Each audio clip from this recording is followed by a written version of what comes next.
بسم اللہ الرحمن الرحیم۔ السلام علیکم ناظرین، میں طارق اسماعیل ساگر آپ کی خدمت میں کچھ تازہ تلخیاں اور سچائیاں لے کے حاضر ہوا ہوں۔ ناظرین کرام، امریکہ نے جب یہاں سے انخلا شروع کیا ہے تو وہاں تو اس کی فوج ظفر موج موجود ہے نا۔ ہمیں تو یہی پتا تھا کہ امریکن فوج ہی ہوتی ہے، لیکن اس کے علاوہ 30-35 ہزار تو یہ تھے زی والے تھے، یعنی اور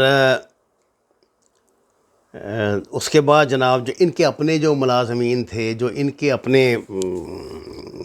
کیا کہنا چاہیے مددگار تھے، معاون تھے، ٹرانسلیٹر تھے، کوئی لاکھ سے زیادہ تعداد ان کی تھی۔ دیکھیں نا، اتنے بڑا چھوٹا سا ملک تو نہیں نا تھا جس پہ انہوں نے رول کرنا تھا، اور زبان و بیان اور علاقائی جو، اور وہاں تو قدم قدم پہ وہ بدل جاتی ہے، زبان ہی بدل جاتی ہے، صرف سب پشتو تو نہیں نا بولتے۔ ان سب لوگوں کو وہاں سے نکالنے کے لیے امریکہ نے مختلف ممالک سے درخواستیں کی تھی کہ ہمارے لوگوں کو آپ فی الحال اپنے پاس رکھیں، پھر ہم ان کو لے جائیں گے یا کچھ اور ان کا بندوبست کریں گے۔ پاکستان سے پہلے کہا تو پاکستان نے انکار کر دیا، پھر انہیں ترکی سے کہا، ترکی پہلے انکار کر چکا تھا۔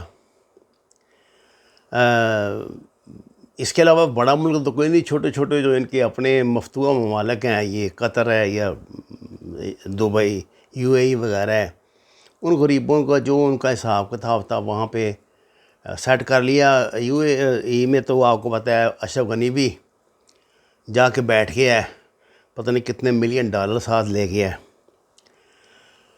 تو وہ تو مجھے لگتا ہے کہ اگلا جو ان کا ہے جو پروگرام ہے، اس میں بڑا اہم کردار ہوگا۔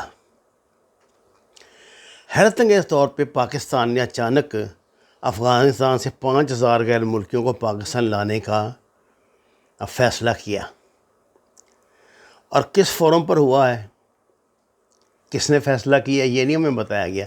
پہلے ہمیں بتایا گیا تھا کہ لاہور میں نہیں آئیں گے وہ، اب وہ دوسرے شہروں میں 2-3 شہروں کے نام تھے، وہاں ان کو رکھا جائے گا، اور ظاہر ہے وہ آزاد انسانوں کی طرح رہیں گے۔ اب یہ ہے کہ آج یہ خبر آئی ہے کہ انتہائی فراخ دلی کا مظاہرہ کرتے ہوئے پاکستان نے لاہور کو بھی کہہ دیا کہ لاہور میں بھی آ جائیں جی، کوئی بات نہیں، ہم تو اپنی مہمان نوازی کے لیے ویسے ہی بڑی شہرت رکھتے ہیں۔ ناظرین کرام، ان ہزاروں غیر ملکیوں کے کوائف کیا ہیں، اور یہ پاکستان میں ایک ماہ کیوں قیام کرنا چاہتے ہیں؟ دیکھیں نا، سوال یہ پیدا ہوتا ہے، اگر ایک مہینہ ہی صرف ان کے قیام کا مقصد ہے تو وہ تو جہاں انہوں نے باقیوں کا ڈھیر لگایا ہوا ہے قطر پہ، اپنے کسی اڈے پہ، ان کے درجنوں وہاں اڈے ہیں جن پہ لاکھوں لوگوں کو یہ قیام کرا سکتے ہیں، پورا یہ مڈل ایسٹ بھرا ہوا ہے ان کے خفیہ غیر ملکی اڈوں سے کرا سکتے ہیں، لیکن یہ ایک مہینے کے لیے پاکستان میں انہیں کیوں رکھنا چاہتے ہیں؟ کبھی سوچا آپ نے یہ بات؟ ان ہزاروں لوگوں کو ویزا انٹرویو کہاں ہوئے ہیں پاکستان میں؟ دیکھیں نا، اس طرح منہ اٹھا کے تو کوئی نہیں آ سکتا کہ ایسی بات تو نہیں کہ جس طرح وہ ایک امریکن سینیٹر نے کیا ہے، ابھی ٹویٹ کیا کہ جناب ایک پاکستانی ٹرک ڈرائیور تھا جو طورخم سے کابل ٹرک چلاتا ہے، تو وہ 3 دن سے غائب تھا۔ گھر والے بڑے پریشان کہ یار اس کا ٹرک وہاں کھڑا ہوا ہے کابل میں، خود یہ غائب ہے۔ تو 5-6 دن کے بعد اس کے گھر والوں کو فون گیا، اس نے کہا کہ میں تو امریکہ پہنچ گیا ہوں۔ تو اب اس طرح کا تو ہم نے نہیں نہ کرنا کہ جی جہازوں کے جہاز بھر کے آپ لے گئے۔ آپ کو تو پتہ ہے ان لوگوں کا یہ کون ہے، آپ کے ساتھ کام کرتے ہیں۔ پاکستان کس طرح ان ہزاروں لوگوں کو جو ہے جب اجازت دے دے؟ اور میں یہ پوچھتا ہوں، ان کے ویزا انٹرویو کہاں پر ہوئے، کس نے کیے ہیں؟ وہاں تو پاکستان ایمبیسی میں تو کوئی ویزا نہیں چل رہا، اور جو کابل ایئرپورٹ کا حال ہے وہ آپ کے سامنے ہے، اور پی آئی اے کی اسپیشل فلائٹیں ان کے لیے تو جا سکتی ہیں، ادروائز پی آئی اے کا داخلہ وہاں پہ بند ہے۔ اس بات کی کیا ضمانت ہے کہ لوگ ریمن ڈیوس کی طرح پاکستان کی سلامتی کے لیے خطرے کا باعث نہیں بنیں گے؟ دیکھیں نا، یا تو ہونا ہمیں ماضی میں ان کا بلیک واٹر کا تجربہ نہیں ہے۔ آپ کو پتہ پشاور میں انہوں نے دھماکے کیے تھے، ادھر اسلام آباد میں انہوں نے کیے تھے، انوالو تھے سب میں، یہ پکڑے گئے ہیں کئی، اور یہی چلا رہے تھے پاکستان میں دہشت گردی کا نیٹ ورک، یہ Raymond Davis and company Raymond نیوس نے تو پتہ لاہور کے اس میں مزنگ چوک میں مزنگ چپوتی چوک میں گولیاں ماری تھیں لوگوں کو. پھر کس طرح وہ ایک لمبی کہانی ہے، خیر اس میں بھی بہت کچھ ہے. کس طرح ہم نے ان کو وی آئی پی طریقے سے اس کو رکھا. پھر جناب اس کو اب میں بڑا گندہ لفظ نہیں استعمال کرنا چاہتا، بہرحال خاموشی سے وہ نکلا. ایک دن عدالت میں معاملہ طے پا گیا، وہ جو میں نے کہا 20 کروڑ روپیہ دینے کا، اور جہاز تیار کر رہا تھا، بیٹھا امریکہ چلا گیا. تو کیا اب ہم 1 مہینے کے لیے جو لوگ یہاں پہ رہ رہے ہیں، یار 1 مہینے کے لیے تو امریکن اپنے بحری جہازوں میں ان کو رکھ سکتے ہیں. 5000 لوگوں کو، ان کے تو درجنوں بحری جہاز ساری دنیا میں گھوم رہے ہیں، ان پہ رکھ سکتے ہیں، کسی بھی جگہ رکھ سکتے ہیں. یہ 5000 جو پاکستان کے اس میں دے رہے ہیں، یہ کوئی امریکہ کے لیے تو کوئی مسئلہ نہیں ہے. یہ ان کی پاکستان میں نقل و حرکت،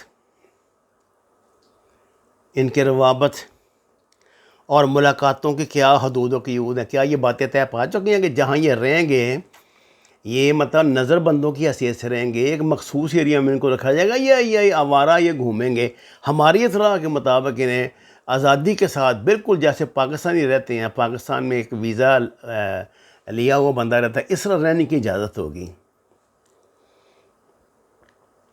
کیا امریکہ نے یہ سہولت اپنے اسٹریٹجک پارٹنر بھارت سے بھی حاصل کی ہے؟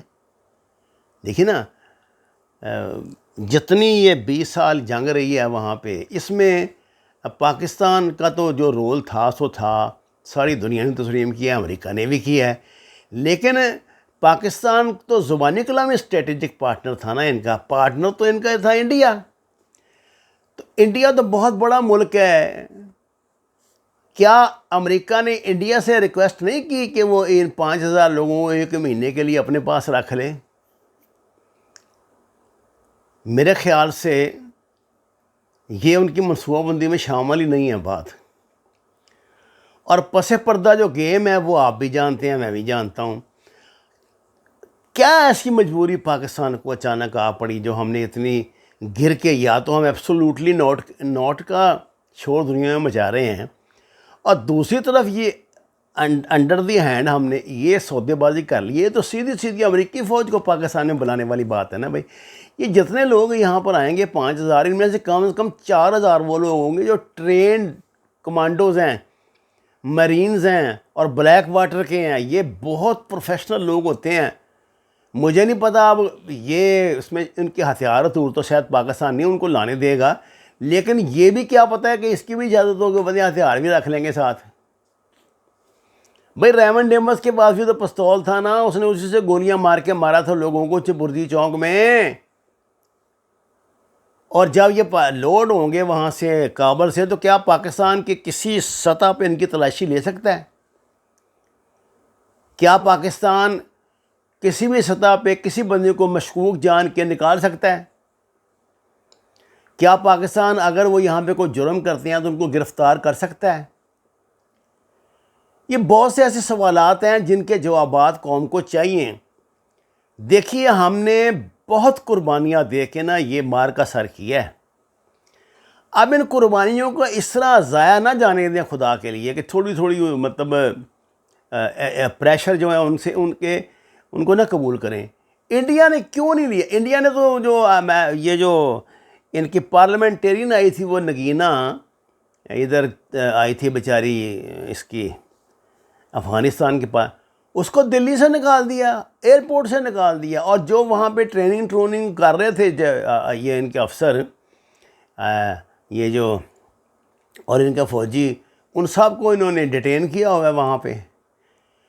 ادھر ہی جہاں پہ ان کی ٹریننگ ہوتی ہے وہیں پہ ان کو لگا کہ باربڈ وائر تو ایک ایریے میں بند کر دی ہے، اور وہ چن کے ان کو پکڑ رہے ہیں افغانوں کو جو وہاں موجیں کرتے تھے پچھلے 20 سال سے، جنہوں نے اور ان میں بڑے بڑے تاجر بھی شامل ہیں، بڑی بڑی فیملیاں شامل ہیں ان کی.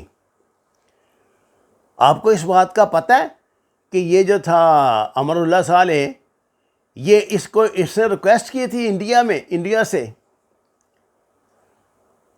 کہ جی میں وہاں آ کے پناہ لیتا ہوں. انہوں نے کہا نا بھائی اپنا گند ادھر ہی رکھو.